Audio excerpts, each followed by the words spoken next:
Astro Radha में। मैं राधा सोनी लग्न की श्रृंखला में अब सिंह लग्न के बाद कन्या लग्न की चर्चा कर रही हूँ।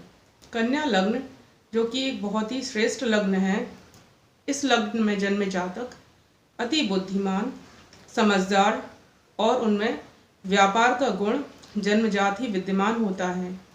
क्योंकि इस लग्न में जो जन्म लेते हैं जातक, उनके ऊपर बुध का विशेष प्रभाव होता है। क्योंकि इस लग्न के जातकों के जो लग्नेश हैं वो स्वयं बुध हैं और यह बुध की मूल त्रिकोण राशि है जो कि बुध देव को अति प्रिय है। इस चर्चा को हम आगे बढ़ाते हुए अब चर्चा करेंगे कि कन्या लग्न के जातकों के लिए सर्वाधिक योग कारक ग्रह कौन सा है, मारक ग्रह कौन सा है, इनके लिए कौन से दान होने चाहिए या कौन से ग्रहों से रिलेटेड पूजा करनी चाहिए। कन्या लग्न, जिसका लग्न 6 नंबर की राशि से शुरू हो रहा हो, अर्थात लग्न भाव में 6 अंक लिखा हो, तो ऐसा व्यक्ति कन्या लग्न का होता है। कन्या लग्न के जो लग्नेश हैं वह बुध बनते हैं और बुध देव इस कुंडली के अति योग कारक ग्रह होते हैं। कन्या लग्न का व्यक्ति बुध का रत्न पन्ना किसी विशेष परिस्थितियों में पहने तो उसे अति लाभ होगा।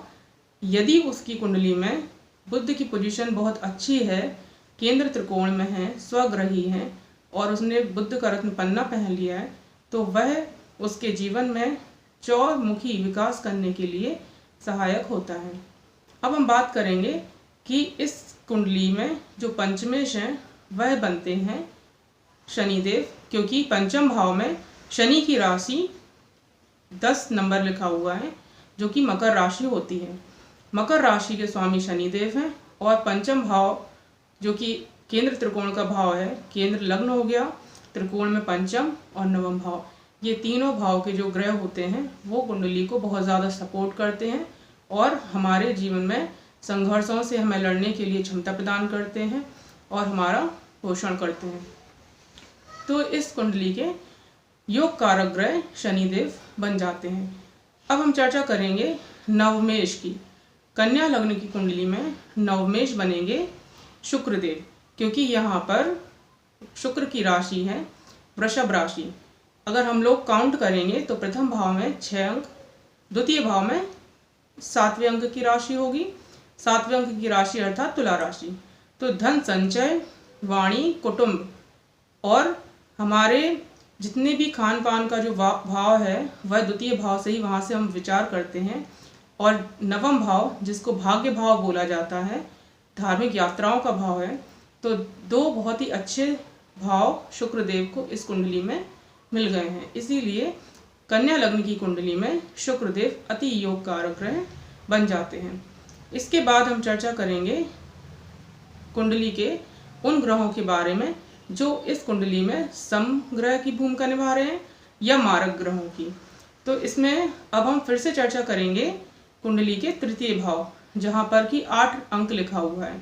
8 अंक अर्थात वृश्चिक राशि, और वैसे भी 3, 6, 8 और 12 ये भाव अच्छे भाव नहीं माने जाते हैं, क्योंकि ये भाव व्यक्ति के जीवन में संघर्ष को बढ़ा देते हैं और मुसीबत परेशानियां देते हैं। वृश्चिक राशि मंगल की राशि है, इसीलिए कन्या लग्न की कुंडली में मंगल देव अति मारक ग्रह बन जाते हैं। इसके बाद चतुर्थ भाव में 9 नंबर की राशि लिखी है। 9 नंबर अर्थात धनु राशि जो कि बृहस्पति देव की राशि है। बृहस्पति देव इस कुंडली में चतुर्थेश हैं अर्थात सुख भाव के स्वामी, इसीलिए सुखेश कहलाएंगे और वो व्यक्ति को, कन्या लग्न के जातकों को सुख सुविधा की हर एक चीज अर्थात भूमि, भवन, वाहन, गाड़ी इत्यादि, माता का सुख, माता का स्वास्थ्य, घर का सुख, ये सब कुछ बृहस्पति देव इस कुंडली में प्रदान करने वाले हैं। इसीलिए बृहस्पति देव इस कुंडली में समग्रह की भूमिका निभाएंगे। इसके बाद पंचमेश की चर्चा हो ही गई है। अब हम बात करेंगे षष्ठेश, जो कि स्वयं शनिदेव बनते हैं, किंतु वो पंचमेश हैं, इसीलिए उन्हें षष्ठम भाव का दोष नहीं लगेगा और शनिदेव इस लग्न के योग कारक ग्रह ही रहेंगे। होगी सप्तम भाव में 12 नंबर का जो अंक लिखा है 12 नंबर की राशि अर्थात मीन राशि। मीन राशि जो कि बृहस्पति देव की ही राशि है, अर्थात कन्या लग्न की कुंडली में बृहस्पति देव जो कि बुध के शत्रु नहीं, लेकिन हम उनको बुध ग्रह और बृहस्पति ग्रह को आपस में एक सम व्यवहार वाला ही मानेंगे, क्योंकि ये मित्र ग्रह भी नहीं है। इसीलिए इस लग्न की कुंडली में सम ग्रह बनकर आते हैं बृहस्पति देव, जो कि 2 भावों के मालिक हैं, सुखेश और सप्तमेश। सप्तमेश जो कि वैवाहिक जीवन, डेली वेजेस और हमारी पार्टनरशिप का भाव होता है। इसके बाद हम चर्चा करेंगे कुंडली के अष्टम भाव की, जहाँ पर 1 नंबर की राशि अंकित होगी। 1 नंबर मेष राशि अर्थात मंगल की। तो अष्टम भाव और तृतीय भाव मंगल की राशि को मिला है, और मंगल इस कुंडली के लग्नेश बुध के अति शत्रु हैं। इसीलिए मंगल देव इस कुंडली के सबसे ज़्यादा मारक ग्रह बन जाएंगे। इसके बाद नवमेश की चर्चा हो ही गई है कि शुक्रदेव इस कुंडली के योग कारक ग्रह हैं, शनिदेव योग कारक हैं, और अति योग कारक में आएंगे स्वयं लग्नेश बुध, क्योंकि बुध देव को लग्न और दशम दोनों भाव का अधिपत्य मिल गया है। दोनों भाव के अधिपति होने की वजह से वो पूरी कुंडली में बहुत ही अहम भूमिका निभा रहे हैं। दशमेश अर्थात दसम भाव में 3 अंक लिखा होगा। 3 अंक जो कि मिथुन राशि का है और उसके स्वामी बुध देव हैं। इसीलिए कन्या लग्न की कुंडली में बुध देव बहुत ही ज़्यादा शुभ और सर्वाधिक योग कारक ग्रह बन के सामने आ रहे हैं। अब हम चर्चा करेंगे एकादश भाव की, जहाँ पर 4 नंबर का अंक लिखा है अर्थात कर्क राशि। तो इस लग्न की जो कुंडली में व्यक्ति को आय, लाभ या इच्छा पूर्ति होंगी, वो उतार चढ़ाव के साथ होने वाली होंगी। वैसे ही इस लग्न के जातक का जो रुझान होता है वो जनरली बिजनेस की तरफ ही होता है, और बिजनेस में उतार चढ़ाव बने ही रहते हैं।